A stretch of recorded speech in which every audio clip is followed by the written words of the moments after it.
Today I'm out here talking with my friend Pastor Bob Beeman, and I want to ask him a question and let him share his answer with you, because my podcast focuses on churches and how we can be better as churches, how we can be better as members of churches, all those kinds of things.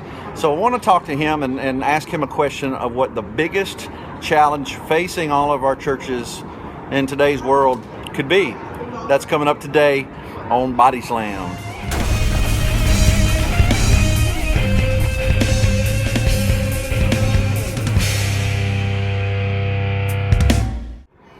Okay, we're here with Pastor Bob Beeman. He's one of my best friends. Awful nice guy. I mean, awful guy, just awful guy.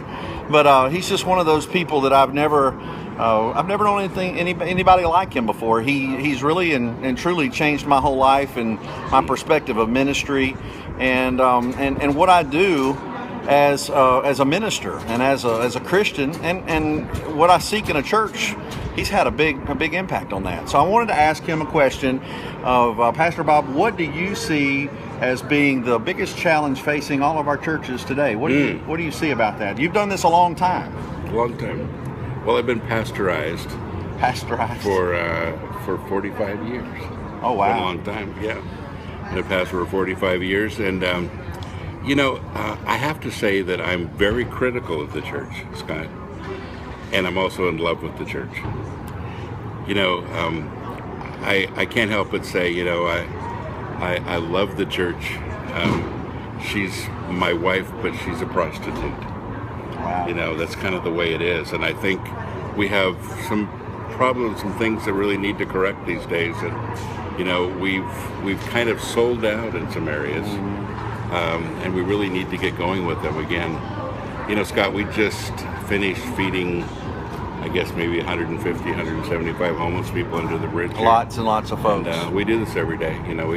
We serve about 8,000 meals a day. And I can't get churches involved with this. I've had many promise to, and they come maybe 1 week. Usually when they say we're coming down, they don't ever show up. But they'll come 1 week, 2 weeks at the most, and then we never see them again. Why is that? They use all the pictures. They take photo ops. They do just enough to say, look at me, and then they're gone. Oh, wow. And so it really isn't about the people that they're serving. It's really more about, look at us, look what we're doing, building an empire. That's sad. The only reason to do this is because we're in love with Jesus Christ. He told us to. When you serve these people, you've served me, he said. But there's a reason why he says that. And the biggest reason is that's how we fall in love with people. It's by treating them as Christ would and allowing his love to flow through us. And I think the church has a long ways to go to figure that out. It's got the biggest problem that we face, I think, is that we've got to learn how to fall in love with each other, and then in turn how to fall in love collectively with those people that are outside the church. And we've got a long ways to go with all of that, don't we? We do. Yeah. Falling in love with Christ and then working together to reach other people sometimes takes us out of our comfort zone. It always takes us out of our comfort zone. Right. But, sometimes it's easier to condemn than to bless. It's easier to discourage someone than to encourage them.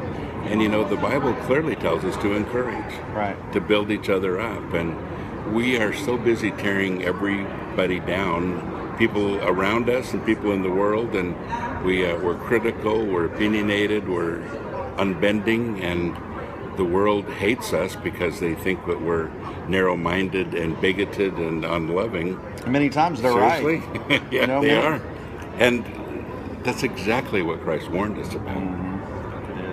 He told us not to return to that yoke of bondage again.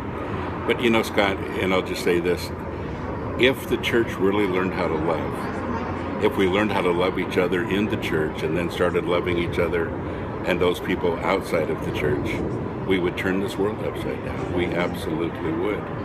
So it's imperative that the church gets its act together. And it's possible. It could be done. It could be done. And my advice for you listening, for all of us, is don't stay in a church, seriously, that isn't healthy and that isn't fulfilling the Great Commission. Keep looking till you find one that is and plug in and do it. Well, that's what we need to do. Yeah, it is. Absolutely. Absolutely. Thank you, Pastor Bob. You're welcome. Thank you for joining us today, and we're gonna work together to make it happen. We're gonna whip them. We're gonna give them heaven. Take care.